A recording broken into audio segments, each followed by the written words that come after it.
दोस्तों स्वागत है आपका हमारे इस YouTube चैनल पर। आज हम आपको BPSC 66वीं में जो प्रीवियस ईयर में क्वेश्चन आए थे वो सब मैं कराने जा रहा हूँ। और ये जो बुक है जिससे मैं सॉल्व करा रहा हूँ ये एडुटेरिया की बुक है और इसमें जो है सेक्शन वाइज चीज़ें दी हुई हैं। तो आइए हम लोग सॉल्व करते हैं। पहले क्वेश्चन को देखते हैं। थोड़ा सा मैं इसको जूम कर लेता हूँ। आइए देखते हैं, निम्न में से किस हड़प्पन नगर में जूते हुए खेत के निशान मिले हैं।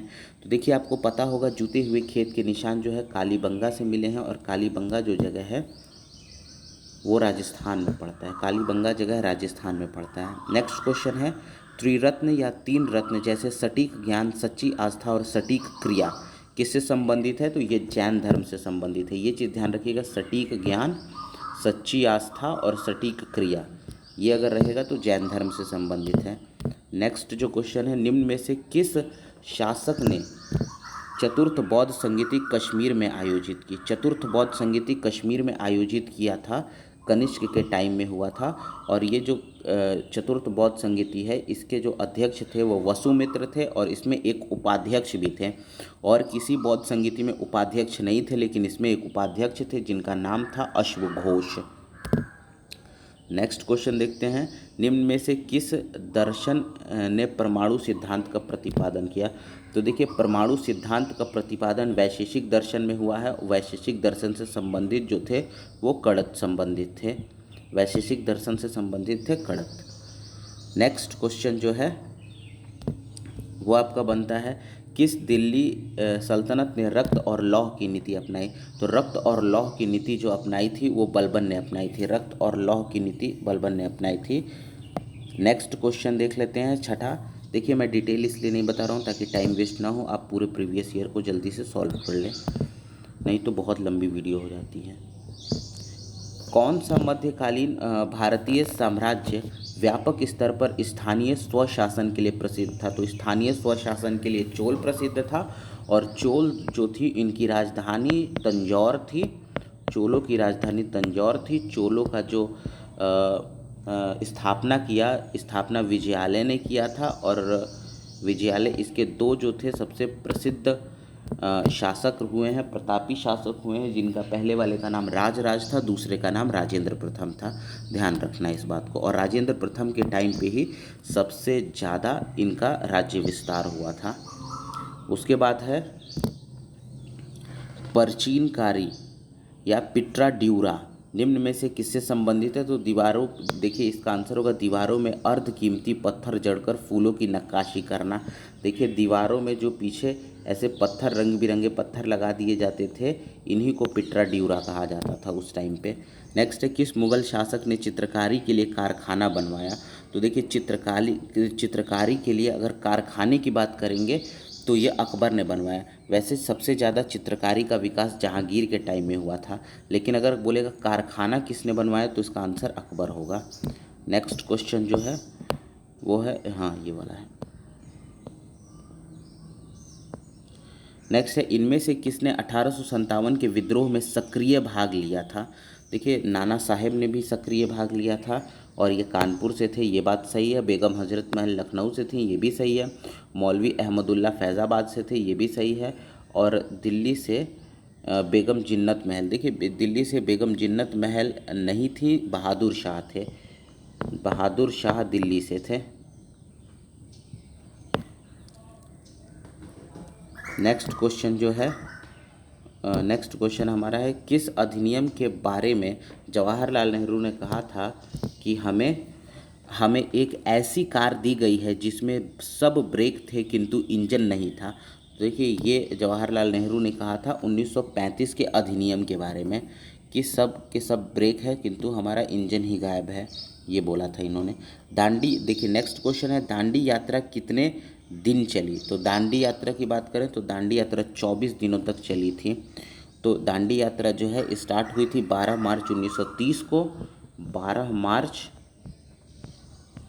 1930 को, और ख़त्म हुई थी 6 अप्रैल 1930 को। ये डेट याद रखना है। देखिए 12 का ही 2 से अगर डिवाइड कर देंगे तो 6 आ जाएगा, तो इस तरीके से आप याद कर सकते हैं इसको। नेक्स्ट क्वेश्चन है, देखिए सरफरोशी की तमन्ना अब हमारे दिल में है, के रचयिता कौन है। देखिए ये जो है इनके रचयिता पूछ रहा है, तो रचयिता जब भी पूछेगा तो इसका आंसर होगा बिस्मिल्लाह अजीमाबादी। इसका आंसर होगा बिस्मिल्लाह अजीमाबादी। देखिए ये क्वेश्चन 66 में बहुत ही लोगों का गलत हुआ था। ज़्यादातर लोगों ने राम प्रसाद बिस्मिल में मार दिया था।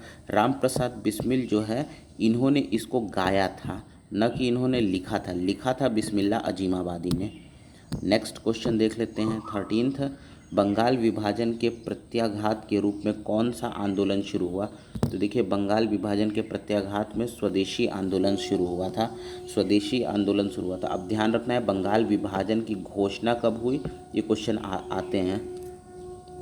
तो देखिए बंगाल विभाजन की अगर मैं घोषणा की बात करूँगा तो घोषणा हुई थी 19 जुलाई को, 19 जुलाई। और बाकी तो आपको पता ही 19 जुलाई 1905 होगा। और अगर बोला जाएगा लागू कब हुआ या फिर प्रभावी कब हुआ तो ये हुआ था 16 अक्टूबर 16 अक्टूबर 1905 को ये प्रभावी हुआ था। चलिए नेक्स्ट क्वेश्चन जो है वो है इनमें से 1945-46 में दिल्ली में हुए INA मतलब आज़ाद हिंद फौज की बात कर रहा है। आज़ाद हिंद फौज के मुकदमे में पेश हुए वकील थे। देखिए आज़ाद हिंद फौज पर जब मुकदमा हो गया था तो उसमें वकील बन के गए थे भूला भाई देसाई। ये काफ़ी इम्पोर्टेंट क्वेश्चन है, भूला भाई देसाई बन के गए थे। नेक्स्ट क्वेश्चन है मैडम कामा ने भारत में त्रिरंगी स्वतंत्रता ध्वज को कहाँ फहराया। तो देखिए ये क्वेश्चन कई बार आता है। स्टूटगार्ट में फहराया था इन्होंने और 1907 में, अगस्त 1907 में इन्होंने फहराया था।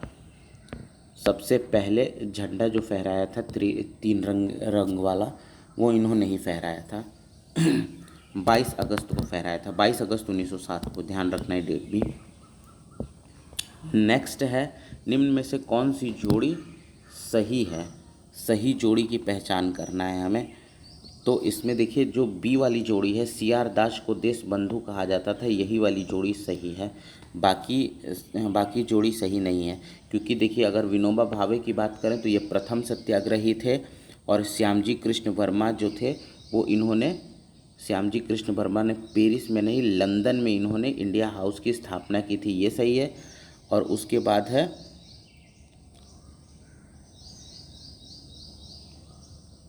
हाँ 1907 में जो कांग्रेस के सभापति थे ये सूरत, क्योंकि 1907 में देखिए सूरत अधिवेशन हुआ था और इसमें रास बिहारी घोष थे। रास बिहारी घोष थे, विलियम वेंडनबर्ग नहीं थे, ये थे। तो ये वाला भी क्वेश्चन हो गया। नेक्स्ट क्वेश्चन देखते हैं भारतीय राष्ट्रीय कांग्रेस द्वारा किस दिन को पूर्ण दिवस मनाया गया। तो देखिए पूर्ण दिवस 26 जनवरी 1930 को मनाया गया, पूर्ण स्वराज दिवस, ध्यान रखना है इस बात को।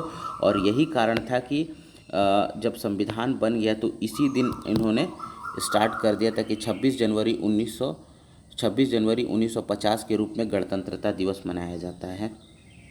नेक्स्ट क्वेश्चन जो है 17 हो गया। अब हम 18 देखते हैं। बंगाल में द्विशासन प्रणाली किसने लागू किया। बंगाल में द्विशासन प्रणाली किसने लागू किया। तो इसका आंसर होगा रॉबर्ट क्लाइव ने लागू किया।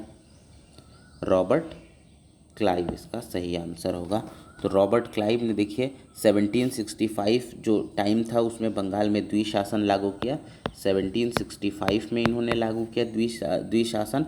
और 1772 में वॉरेन हेस्टिंग्स ने इस द्वैध शासन या फिर द्विशासन को हटा दिया था। वॉरेन हेस्टिंग्स, ये भी याद रखना है, वॉरेन हेस्टिंग्स। ठीक है नेक्स्ट क्वेश्चन है इनमें से किसने 1893 में शिकागो में आयोजित धर्म संसद में भाग लिया। देखिए ये बहुत ही आसान क्वेश्चन है, इसका आंसर होगा स्वामी विवेकानंद, लेकिन डेट याद रखना है 1893 में इन्होंने भाग लिया था। नेक्स्ट क्वेश्चन जो है हमारा वो है 1923 में स्वराज पार्टी का गठन किसने किया। तो देखिए CR दास और मोतीलाल नेहरू ने 1923 में स्वराज पार्टी का गठन किया। एक और चीज़ ध्यान रखना है, जब असहयोग आंदोलन को गांधी जी ने बंद कर दिया था तो उसके कारण ही ये स्वराज पार्टी का गठन किया गया था। नेक्स्ट क्वेश्चन देख लेते हैं हम लोग।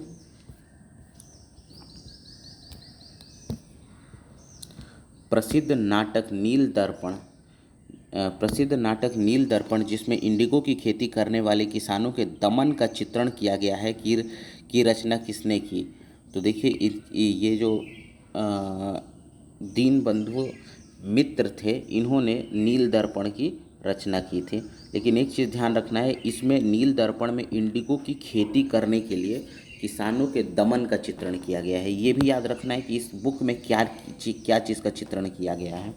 अब देखिए 1760 का प्रसिद्ध वांडीवाश का युद्ध अंग्रेज़ों द्वारा किसके खिलाफ हुआ था? तो ये आपको पता होगा, अंग्रेज़ों द्वारा फ्रांसीसियों के खिलाफ हुआ था।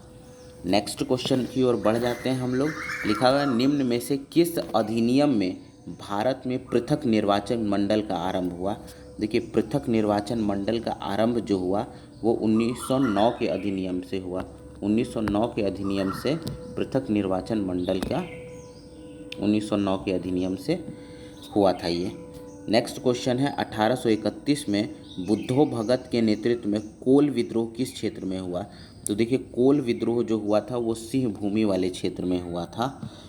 इसके प्रमुख नेता जो थे वो बुद्धो भगत और मदारी महतो थे। इसका ध्यान रखना है, इसके प्रसिद्ध नेता जो थे वो बुद्धो भगत थे। बुद्धो भगत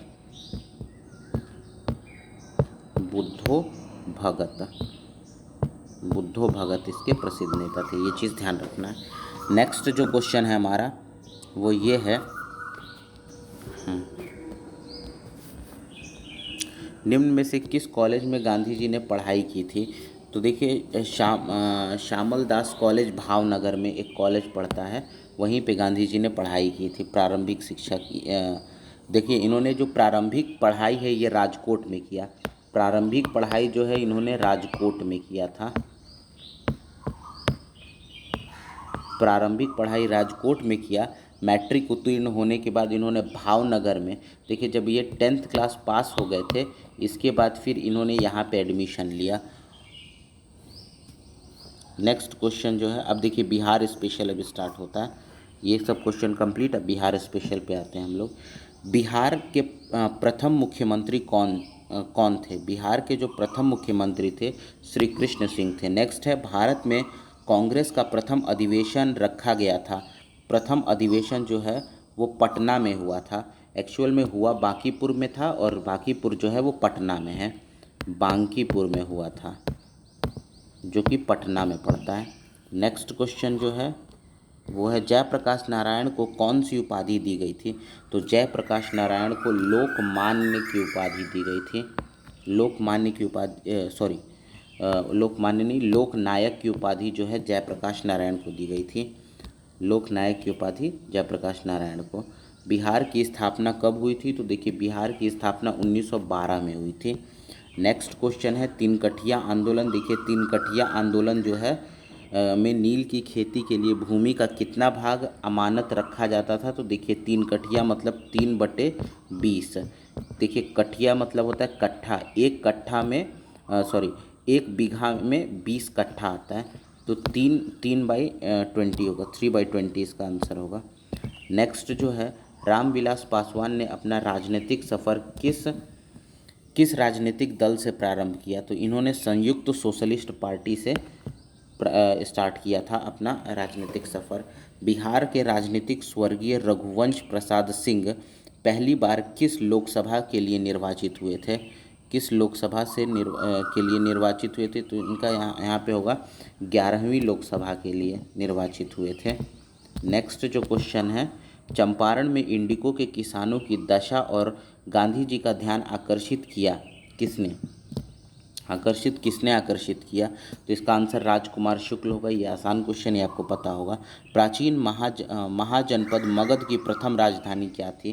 तो देखिए मगध की जो पहली राजधानी थी वो राजगीर या फिर गिरिव्रज, राजगृह या फिर राजगृह थी। तो इसका आंसर देखिए ई वाला होगा, क्योंकि ऑप्शन में तो राजगीर दिया नहीं है, इसी वजह से। स्वामी सहजानंद निम्न में से किससे संबंधित थे? तो देखिए सहजानंद जो थे वो बिहार के किसान आंदोलन से संबंधित थे और ये काफ़ी बड़े नेता थे। नेक्स्ट क्वेश्चन देख लेते हैं, निम्न में से कौन सा भारत में गांधी जी का प्रथम सत्याग्रह आंदोलन था जिसमें उन्होंने सविनय अवज्ञा का प्रयोग किया। तो देखिए पहली बार जब सविनय अवज्ञा का प्रयोग किया था वो चंपारण था। देखिए इसमें बहुत ज़्यादा कन्फ्यूज़न होती है इस क्वेश्चन में। नेक्स्ट क्वेश्चन जो है हमारा वो है बिहार में 1857 का नेतृत्व किसने किया। तो देखिए बिहार में अगर बात करेंगे 1857 का नेतृत्व तो ऑब्वियसली कुंवर सिंह ने किया, और ये कई बार क्वेश्चन रिपीट करता है, ये हमेशा ही रिपीट करता है। जनजाति और जिलों के निम्न जोड़ों में से कौन सा जोड़ा सही नहीं है। तो देख लेते हैं कौन सा नहीं सही। देखिए संथाल बांका में है, सही बात है। उरांव सुपौल में है, ये भी सही बात है। खरवार भागलपुर में रहते हैं, ये भी सही है। लेकिन मुंगेर में जमुई में मुंडा जनजाति नहीं रहती है। तो मुंडा जनजाति का विस्तार ज़्यादातर देखा जाए तो उत्तर बिहार में है। मुंडा जनजाति का विस्तार उत्तर बिहार वाले एरिया में है। बिहार जैसे कि कटिहार ज़िले में कटिहार में इसकी आबादी 4.5% है। तो जमुई देखिए बिहार में नीचे दक्षिण साइड में पड़ता है, तो इसीलिए यही वाला आंसर इसका सही होगा। नेक्स्ट जो है बिहार राज्य के कुल भौगोलिक क्षेत्र की तुलना में समस्त वन्य क्षेत्र का प्रतिशत कितना है। सबसे ज़्यादा वन्य क्षेत्र का प्रतिशत कितना है। तो देखिए 7.76 था वन्य क्षेत्र का प्रतिशत। नेक्स्ट क्वेश्चन अगर हम लोग देखें तो निम्न में से किस जिले में बिहार का एकमात्र राष्ट्रीय उद्यान स्थित है। तो अगर हम लोग ध्यान से देखें बिहार का एकमात्र राष्ट्रीय उद्यान जो है वो पश्चिमी चंपारण में स्थित है, पश्चिमी चंपारण में है। तो देखिए पश्चिमी चंपारण में जो राष्ट्रीय उद्यान है उसका नाम है वाल्मीकि राष्ट्रीय उद्यान। राष्ट्रीय उद्यान टाइगर रिजर्व के लिए प्रसिद्ध है और इसकी स्थापना 1978 में हुई थी। ध्यान रखिएगा 1978 में हुई थी। और वाल्मीकि टाइगर रिजर्व जो है, टाइगर उद्यान जो है, ये पश्चिमी चंपारण में पड़ता है। नेक्स्ट बिहार में प्रवाहित होने वाली निम्न में से उत्तर की ओर प्रवाहित होने वाली कौन सी नदी है। तो देखिए क्वेश्चन है उत्तर की ओर प्रवाहित होने वाली नदी के बारे में। तो देखते हैं उत्तर की ओर प्रवाहित होने वाली नदी जो है, देखिए इसका आंसर जो होगा ई वाला होगा। क्योंकि जितने भी दिए हुए हैं सभी के सभी उत्तर में प्रवाहित होती हैं। जैसे बागमती, कोसी, कमला, गंडक, सब के सब उत्तर साइड में ही प्रवाहित होती हैं। क्योंकि बिहार का अगर मैप ऐसा है तो बीच से, और ये देखिए ये वाला उत्तर पार्ट है, इधर ही ये जितनी भी नदियाँ दी हुई हैं सब इधर ही की नदियाँ दी हुई हैं। इसीलिए इसका आंसर ई होगा, मतलब उपयुक्त में से सभी होगा। बिहार के निम्न जिलों में से किस जिले में ही पिडमोंट स्वैम्प मिट्टी पाई जाती है। देखिए पिडमोंट स्वैम्प मिट्टी कहाँ पाई जाती है, इसका आंसर होगा पश्चिमी चंपारण में पाई जाती है। पिडमोंट स्वैम्प मिट्टी जो है वो पश्चिमी चंपारण में पाई जाती है। नेक्स्ट जो है बिहार में निम्न प्रशासनिक विभागीय जोड़े में कौन सा गंगा नदी नहीं बहती है। तो देखिए यहाँ पे जो है प्रशासनिक विभागीय जोड़ा बोल रहा है। प्रशासनिक विभागीय जोड़ा का मतलब यहाँ पे बताने की कोशिश कर रहा है कि आप प्रमंडल देखिए और बताइए किस प्रमंडल में नहीं बहती है गंगा। तो देखिए कोसी और मगध वाला जो एरिया है उसमें गंगा नहीं बहती है। क्योंकि यहाँ पे देखिए 12 जिलों में बहती है गंगा नदी। बक्सर में बहती है, भोजपुर में बहती है, सारण में बहती है, पटना में बहती है, वैशाली में बहती है, समस्तीपुर में बहती है, बेगूसराय, मुंगेर, खगड़िया, कटिहार, लखीसराय और भागलपुर में बहती है। और कोसी और मगध का जो प्रशासनिक क्षेत्र है वहाँ गंगा नदी प्रवाहित नहीं होती है, ध्यान रखना इस बात को। नेक्स्ट जो क्वेश्चन है वर्ष 1632 में बिहार के पटना शहर में कौन सी कंपनी ने अपनी फैक्ट्री स्थापित की थी। तो बिहार के पटना में फैक्ट्री स्थापित किया था 1632 में डच ईस्ट इंडिया कंपनी। तो इसका आंसर बी वाला सही होगा। नेक्स्ट अगर हम बात करें 45 का, तो बिहार राज्य ने अगस्त 2018 में एक नई योजना सतत जीविकोपार्जन योजना शुरू किया। इस योजना का उद्देश्य क्या था। तो देखिए अब यहाँ से ये जो क्वेश्चन है ये उतने इम्पोर्टेंट क्वेश्चन नहीं है क्योंकि ये उस टाइम के करंट अफेयर्स में थे। देखिए 7 निश्चय योजना, अब ये नया वाला आ गया है तो इसको रहने देते हैं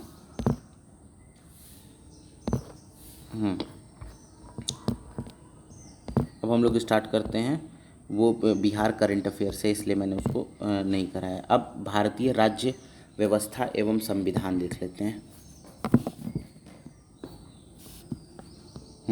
निम्न में से कौन सा विकेंद्रीकरण का वैशिष्ट्य नहीं है विकेंद्रीकरण का? तो देखिए इसका जो आंसर होगा, स्थानीय समुदाय को सशक्त बनाना, ये वाला आंसर सही होगा। नेक्स्ट क्वेश्चन की अगर बात करें हम लोग, ब्रिटिश शासनकाल। देखिए ब्रिटिश शासनकाल में संविधान के विकास में कौन सा कानून ऐतिहासिक नहीं था? कौन सा कानून ऐतिहासिक नहीं था? तो इसमें देखिए ये डी वाला जो ऑप्शन है, protection of civil rights act, ये ऐतिहासिक कानून नहीं था। नेक्स्ट जो बात करें अगर क्वेश्चन की, तो भारत के संविधान का कौन सा अनुच्छेद भारतीय निर्वाचन आयोग की स्थापना से संबंधित है? देखिए ये भी क्वेश्चन काफ़ी सिंपल सा है। अनुच्छेद जो होगा आर्टिकल वो 324 होगा, 324 आर्टिकल जो है वो संबंधित है निर्वाचन आयोग से। नेक्स्ट है विधि का नियम या कानून का अधिराज्य का मतलब क्या होता है? देखिए कानून का अधिराज्य का मतलब क्या होता है? विधि का नियम या कानून का अधिराज्य का मतलब क्या होता है? इसका मतलब होता है सभी के लिए एक कानून और सभी के लिए एक न्यायतंत्र है। सभी के लिए एक कानून और सभी के लिए एक न्यायतंत्र है, मतलब ए वाला ऑप्शन सही होगा। नेक्स्ट क्वेश्चन 55 देखते हैं। पंचायती राज को 29 कार्यों की सूची किस अनुच्छेद के तहत दी गई है? तो देखिए 29 पंचायत में 29 कार्य क्षेत्र हैं और इसकी जो 243G वाला आर्टिकल है, इसमें इसके बारे में लिखा गया है। 29 कार्य क्षेत्रों की सूची दी गई है कि ये कार्य जो है पंचायत में कराना है। 56 देखते हैं। 73वें संविधान संशोधन कानून की वैधानिक शुरुआत किस संविधान संशोधन बिल से हुई है? तो देखिए 73वां जो संविधान संशोधन कानून है उसकी वैधानिक शुरुआत किस संविधान संशोधन बिल से हुई है? तो इसका आंसर होगा 64वां संविधान संशोधन बिल से हुई है। नेक्स्ट क्वेश्चन देख लेते हैं। अब देखिए यहाँ पे भारत का भूगोल पे स्टार्ट हो गया है, तो देखते हैं इसमें क्या क्वेश्चन है। निम्न हिमालय पर्वत श्रेणियों में से किस पर्वत श्रेणी को अटल टनल पार करती है? देखिए अटल टनल जो है वो पूर्वी पीर पंजाल वाले एरिया को पार करती है। अब देखिए 2011 की जनगणना के अनुसार भारत के किस राज्य के आदिवासियों की आबादी का प्रतिशत उनकी आबादी की तुलना में सबसे अधिक है? सबसे अधिक उनकी तुलना में जो है मिज़ोरम जो है जगह, यहाँ पे आदिवासियों की संख्या ज़्यादा है। नेक्स्ट जो क्वेश्चन है वो है निम्न कॉफ़ी उत्पादक क्षेत्रों में कौन सा कर्नाटक में नहीं है? तो कर्नाटक में जो नहीं है वो पुलनेज है। पुलनेज जो कॉफ़ी उत्पादन का जगह है वो कर्नाटक में नहीं है। इसका आंसर होगा डी वाला पुलनेज। अगर पुलनेज की बात करें तो कर्नाटका में नहीं, बल्कि ये पुलनेज जगह तमिलनाडु में है। तमिलनाडु में है, बाकी सब कर्नाटका में है। और ध्यान रखना ये कॉफ़ी उत्पादन के लिए ये सभी प्रसिद्ध हैं। नेक्स्ट, भौगोलिक दृष्टि से भारत के निम्न जिलों में से कौन सा जिला सबसे बड़ा है? सबसे बड़ा जिला कौन सा है? तो देखिए इसका जो सही आंसर होगा वो लेह होगा। लेह जिला भारत में सबसे बड़ा है अगर भौगोलिक क्षेत्र की दृष्टि से देखा जाए तो। उसके बाद 61वां क्वेश्चन जो है, निम्न में से किस राज्य में वन्यजीव अभ्यारण्य सबसे अधिक हैं? तो देखिए सबसे अधिक वन्यजीव अभ्यारण्य जो है वो महाराष्ट्र में है। सबसे अधिक वन्यजीव अभ्यारण्य महाराष्ट्र में है। नेक्स्ट क्वेश्चन है, खनिज और जिले के निम्न जोड़ों में से कौन सा जोड़ा सही है? तो देखिए इसमें जो सही जोड़ा है लाइमस्टोन जो है वो कैमूर में होता है। ये वाला जोड़ा सही है, लाइमस्टोन सबसे ज़्यादा कैमूर में होता है। अगर देखिए इसमें थोड़ा सा याद कर लीजिए, ये क्वेश्चन हर बार पूछता है।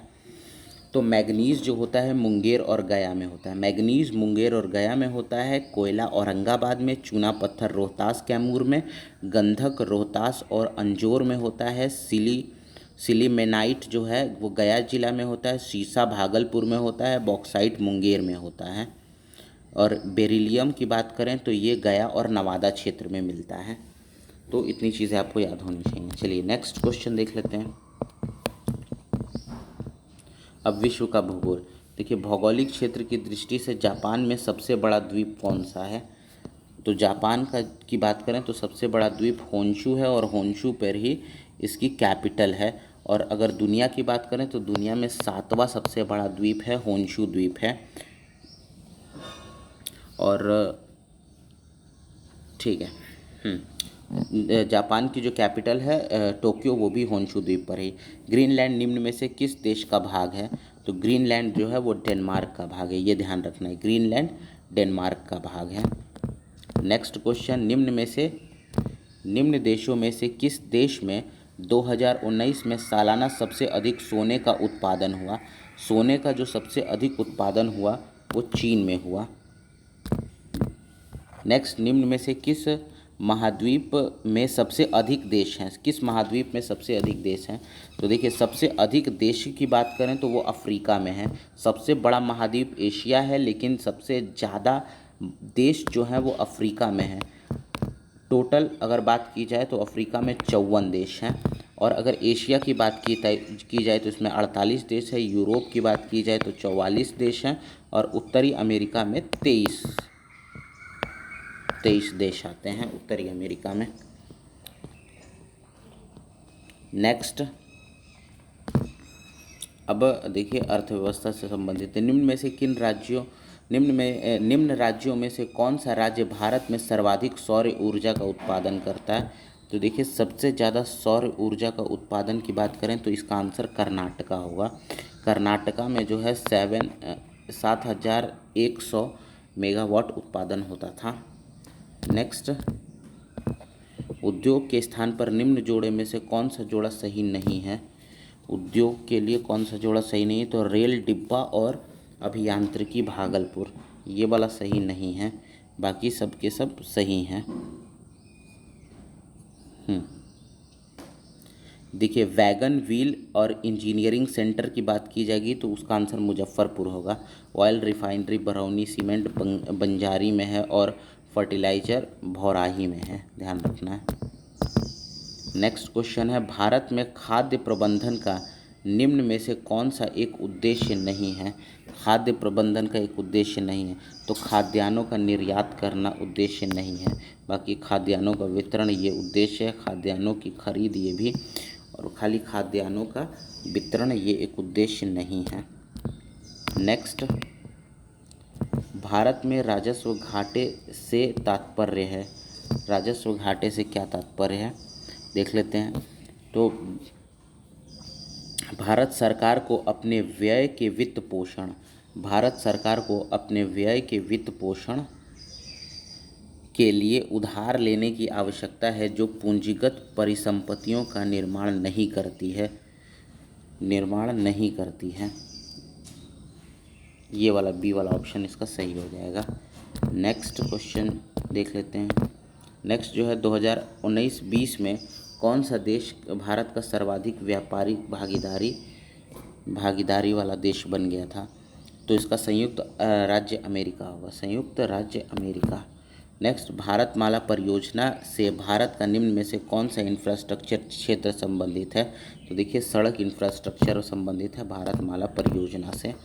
नेक्स्ट जो है, भारत में औद्योगिक क्षेत्र की उपलब्धि को मापने के लिए निम्न में से कौन सी संस्था औद्योगिक उत्पादन के सूचकांक को जारी करती है?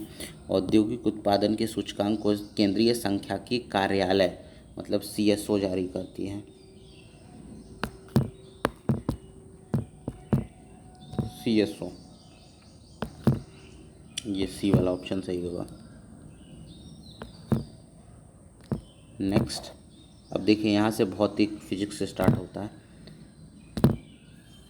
चलिए आइए देखते हैं इसमें पहला क्वेश्चन क्या है। दो समानांतर प्रतिरोध वाले सर्किट का कुल प्रतिरोध इतना ओम है। यदि एक प्रतिरोध का मान इतना है तो दूसरे प्रतिरोध का मान निकालिए। देखिए ये नॉर्मल सा क्वेश्चन है। यहाँ पे R इज इक्वल टू, देखिए ये वाला फॉर्मूला आपको लगाना होगा, 1/R is equal to 1/R1 plus 1/R2। और R1 की जगह पे देखिए, R1 की जगह पे ये वाली वैल्यू, सॉरी R की जगह पे यहाँ पे ये वाली वैल्यू रखनी होगी और R1 की जगह पे यहाँ पे रख दीजिए और इसकी वैल्यू कैलकुलेट कर दीजिए। बहुत ही सिंपल क्वेश्चन है। इसका जो आंसर होगा 1.403 होगा, सॉरी 4.70 होगा, सॉरी 4.70 ये वाला होगा, डी वाला। नेक्स्ट क्वेश्चन जो है वो है, गर्म करने पर एक अर्धचालक का प्रतिरोध क्या होता है। तो अगर गर्म करते हैं तो अर्धचालक का प्रतिरोध घट जाता है, घटता है। देखिए इसका नॉर्मल सा लॉजिक ये है कि जो चालक होता है, प्रतिरोध का मतलब होता है रोकना किसी चीज़ को, तो जब गर्म करते हैं तो उसमें का प्रतिरोध जो है जल्दी जल्दी पास होने लगता है, तो अर्धचालक का जो प्रतिरोध होता है वो घट जाता है। घटेगा अर्धचालक का प्रतिरोध तभी इलेक्ट्रॉन जल्दी जल्दी अंदर पास होने लगेंगे, तभी तो प्रतिरोध का मतलब होता है रोकना, उसको जल्द आसानी से रोक नहीं पाएगा। तो आई थिंक थोड़ा सा कॉम्प्लिकेटेड हो जाता है, आप इसको याद रख लीजिएगा कि घटता है। नेक्स्ट जो है वो क्वेश्चन है फैराडे स्थिरांक। फैराडे स्थिरांक जो है वो संबंधित है किससे। फैराडे स्थिरांक में फैराडे स्थिरांक जो है वो एक सार्वभौमिक स्थिरांक है। फैराडे स्थिरांक सार्वभौमिक स्थिरांक है, क्योंकि सार्वभौमिक स्थिरांक है इसका मतलब ये यूनिवर्सल कांस्टेंट है, हमेशा ये सेम रहता है। नेक्स्ट है प्रकाश वर्ष किसकी इकाई है। ये तो कई बार क्वेश्चन आ चुका है, आपको पता भी होगा, दूरी की इकाई है। नेक्स्ट क्वेश्चन है जब प्रकाश एक माध्यम से दूसरे माध्यम में जाता है तो कौन सा नहीं बदलता है। तो ये क्वेश्चन बिल्कुल याद कर लीजिएगा, आवृत्ति उसकी नहीं बदलती है, बाकी उसका वेग गति बदलती है, तरंग दैर्ध्य और अपवर्तनांक भी बदल जाता है, लेकिन आवृत्ति नहीं बदलती है। ये क्वेश्चन काफ़ी इंपॉर्टेंट है। नेक्स्ट जो क्वेश्चन है विद्युत चुंबकीय तरंगों का वेग कितना होता है। तो देखिए विद्युत चुंबकीय तरंगों का भी वेग सेम होता है जितना लाइट की स्पीड होती है, 3 × 10⁸ मीटर पर सेकेंड होती है। नेक्स्ट क्वेश्चन जो है, पहला आदमी जिसने चांद पर अपना पैर रखा उसका नाम था नील आर्मस्ट्रॉन्ग। नेक्स्ट क्वेश्चन, सबसे ज़्यादा क्षयणता किस में होती है। मतलब क्षयणता का अगर इंग्लिश मतलब देखें तो विस्कोसिटी इसकी मतलब होती है कि कौन ज़्यादा गाढ़ा है। कहने का मतलब है किसकी डेंसिटी ज़्यादा है या कौन ज़्यादा गाढ़ा है। तो ऑब्वियसली शहद इसका सही आंसर होगा। निम्न में से कौन सा ऊष्मा का सबसे अधिक कुचालक है। ऊष्मा का जो सबसे अधिक कुचालक है, किसमें ऊष्मा जल्दी नहीं वो हो पाती है, तो इसका आंसर होगा ये पारा, इसका आंसर करेक्ट होगा। ऊष्मा का कुचालक पारा है। नेक्स्ट क्वेश्चन है हमारा, अब देखिए रसायन विज्ञान स्टार्ट हो गया। प्लूटोनियम न्यूक्लियाइड के नाभिक में न्यूट्रॉनों की संख्या कितनी होती है। तो न्यूट्रॉनों की संख्या जो होगी 148 होगी, क्योंकि देखिए न्यूट्रॉनों की संख्या निकालने के लिए एक फॉर्मूला है, परमाणु संख्या बराबर इलेक्ट्रॉनों की संख्या बराबर प्रोटॉनों की संख्या, एक ये है। दूसरा है द्रव्यमान संख्या को ए से बताते हैं, प्रोटॉनों की संख्या प्लस न्यूट्रॉनों की संख्या ये है। तो यहाँ पे देखिए ये वाला जो ऊपर वाला होता है ये आपको दिया हुआ है, ए की वैल्यू दी हुई है, द्रव्यमान संख्या ये दिया होता है, और नीचे वाली जो वैल्यू होती है ये आपकी जेड मतलब कि परमाणु संख्या होती है। तो परमाणु संख्या ये है, तो इसका मतलब इलेक्ट्रॉन प्रोटॉन की संख्या भी यही वाली होगी। तो प्रोटॉन की जगह पे 94 रख दीजिए, और न्यूट्रॉन आपको निकालना है, न्यूट्रॉन की जगह पे न्यूट्रॉन और इधर रख दीजिए 242 और वैल्यू कैलकुलेट कर दीजिए, तो 148 आ जाएगा, क्योंकि ये 94 इसमें से माइनस हो जाएगा। चलिए आई थिंक समझ में आया होगा। नेक्स्ट जो क्वेश्चन है 84 है, पुलिस द्वारा नशे में, देखिए ये क्वेश्चन उस टाइम थोड़ा सा डिफ़िकल्ट था। पुलिस द्वारा नशे में गाड़ी चलाने वाले सांस की जांच के लिए फ़िल्टर पेपर पर क्या होता है। तो फ़िल्टर पेपर पर पोटेशियम डाइक्रोमेट होता है, पोटेशियम डाइक्रोमेट सल्फ्यूरिक एसिड होता है, तो ए ऑप्शन सही होगा। नेक्स्ट क्वेश्चन जो है, चूने का पानी किसके द्वारा दूधिया हो जाता है। तो देखिए ये जो होगा इसका आंसर CO2 होगा। चूने का पानी CO2 के कारण दूधिया हो जाता है, मिल्की कलर का हो जाता है। पेट्रोल और डीजल के अधूरे जलने से उत्पन्न होता है। अगर पेट्रोल और डीजल आधा जला हुआ है तो उससे कार्बन मोनोऑक्साइड निकलता है, और कार्बन मोनोऑक्साइड सबसे घातक होता है। नेक्स्ट क्वेश्चन जो है, एक घोल का पीएच 3 से 4 बदलता है। एक घोल का पीएच 3 से 4 बदलता है, इसमें हाइड्रोजन प्लस आयन की सांद्रता कितनी होगी? तो हाइड्रोजन प्लस आयन की सांद्रता जो होगी वो 1000 गुना होगी। देखिए इसको भी हम लोग सॉल्व कर सकते हैं। इसका जो फॉर्मूला होता है pH is equal to log of 1/H plus. अब इसमें देखिए पहले वाले का जो वैल्यू है वो 3 दिया हुआ है, इसकी वैल्यू 3 है। देखिए यहाँ पे लिखा हुआ है एक घोल का पीएच 3 से 6 बदलता है। तो 3 से 6 बदलता है तो सबसे पहले 3 रख लेते हैं इसको, और इसको सॉल्व जब करेंगे तो देखिए जब लॉग को हम लोग रिमूव करते हैं, लॉग को जब हम लोग हटाते हैं तो देखिए सबसे पहले तो इसको अपॉन में इसको कन्वर्ट कर देते हैं तो माइनस का लॉग हो जाएगा और H प्लस हो जाएगा, और इसकी वैल्यू जो है वो 3 है। अब देखिए जब माइनस हटाएंगे तो इधर माइनस चला जाएगा, तो लॉग H प्लस जो होगी उसकी वैल्यू जो हो जाएगी वो हो जाएगी आपको -3 हो जाएगी। तो जब लॉग हटाएंगे तो बेस में इसके 10 है, तो जब H प्लस की वैल्यू जो होगी वो 10⁻³ हो जाएगी, मतलब 1/1000 हो जाएगी। अब फिर इसी तरह से दूसरे वाले का निकालेंगे, दूसरे वाले का भी निकालेंगे आप तो 10⁻⁻6 हो जाएगी, तो इसका मतलब 1/60 लग जाएंगे, और फिर इससे डिवाइड करेंगे तो आपका 1000 गुना आएगा। तो आई थिंक समझ में आ गया होगा शायद। नेक्स्ट जो क्वेश्चन है 88, रेत और नेपथलीन के मिश्रण को किसके द्वारा अलग किया जाता है? तो देखिए रेत और नेपथलीन को सब्लिमेशन एक प्रोसेस होता है, उसके द्वारा अलग किया जाता है, जिसको ऊर्ध्वपातन भी कहते हैं। उसके बाद देखिए नेक्स्ट क्वेश्चन है, बेंजीन में सिग्मा और पाई बंध की संख्या कितनी होती है? बेंजीन में सिग्मा और पाई बंध की वैल्यू कितनी होती है? तो आइए इसको सॉल्व करके देख लेते हैं। तो बेंजीन जो होता है वो उसका शेप ऐसा होता है,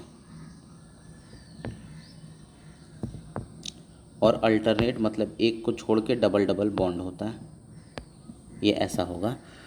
तो अगर इसमें हम लोग देखें तो 12 सिग्मा बॉन्ड होंगे और 3 पाई बॉन्ड होंगे।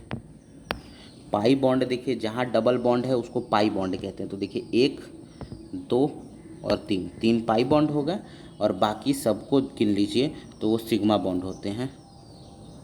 तो पाई बॉन्ड कितने हो गए? 3।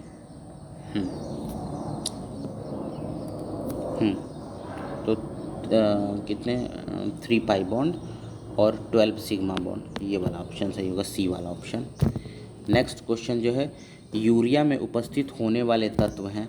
तो देखिए यूरिया में सी, क्योंकि इसका फॉर्मूला होता है यूरिया का NH2CO NH2, ये फॉर्मूला होता है NH2। देखिए नाइट्रोजन है, हाइड्रोजन है, कार्बन है और ऑक्सीजन है। तो ये वाला डी वाला आई थिंक सही होगा, हाँ डी वाला सही होगा। नेक्स्ट जो क्वेश्चन है वो है जीव विज्ञान से, अदरक तना है या जड़? तना है, जड़ नहीं, क्योंकि देखिए अगर तने की बात किया जाएगा तो तने में हमेशा नोड और इंटरनोड होते हैं, तने में हमेशा नोड और इंटरनोड होते हैं, और तने की आपको पहचान करनी होगी तो यही सबसे बड़ा पहचान है। नोड और इंटरनोड का मतलब होता है गांठ है, इसमें देखिए गांठ पाए जाते हैं, तो बीच बीच में गांठ पाए जाते हैं, तो हमेशा ही तने में गांठ पाए जाएंगे। नेक्स्ट जो क्वेश्चन है,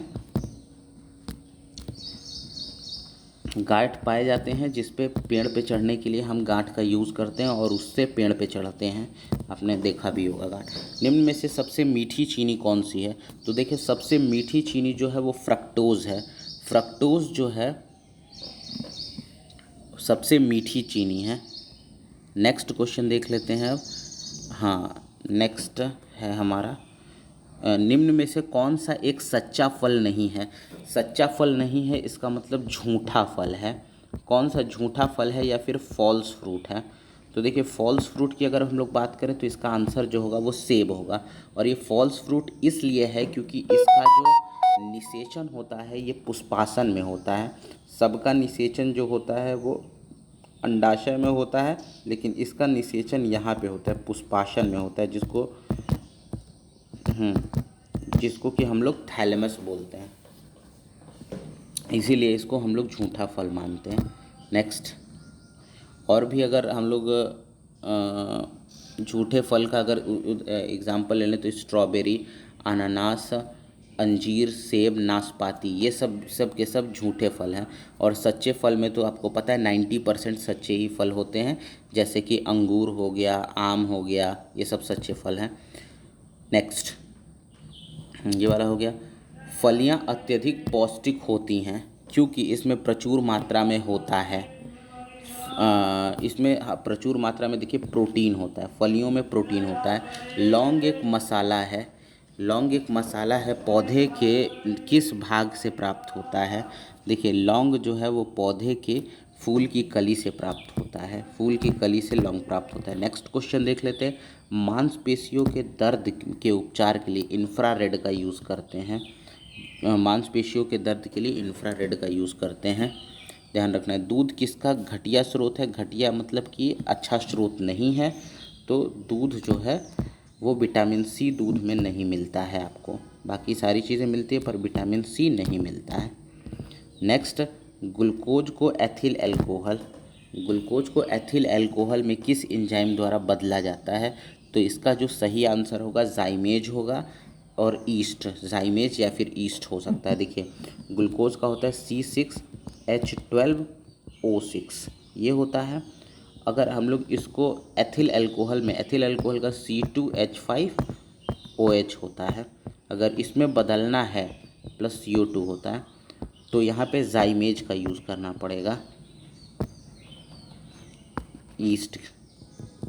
तो ये रिएक्शन होता है इसका टोटली, अगर ग्लूकोज को एथिल अल्कोहल में बदलना है तो इसका आंसर होगा जाइमेज। नेक्स्ट जो क्वेश्चन है, विटामिन जो रक्त में थक्का बनने के लिए प्रभावी होता है। देखिए ये क्वेश्चन बहुत ही आसान सा है, इसका आंसर जो होगा वो विटामिन के होगा, लेकिन और भी चीज़ों के बारे में थोड़ा सा इसमें जानना पड़ेगा।